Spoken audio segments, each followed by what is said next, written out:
Hello everyone. In today's video, we're going to see how you can merge two Facebook pages together. So first of all, of course, for this, you need to have two Facebook pages already on your Facebook. And what you need to do is you'll go on one of the two pages and you'll go on its settings.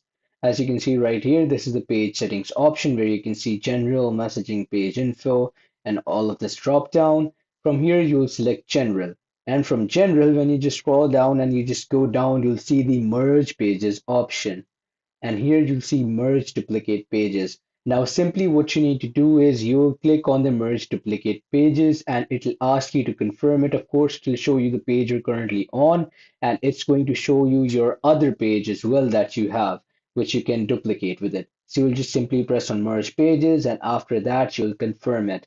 After that, your two pages will be merged together. And if you have more than two pages, then of course, when you press on this, you can select one of the two or three pages to merge with your original page from where you've opened the settings. So you just need to do this process and your two pages will be merged. Thanks for watching and subscribe for more.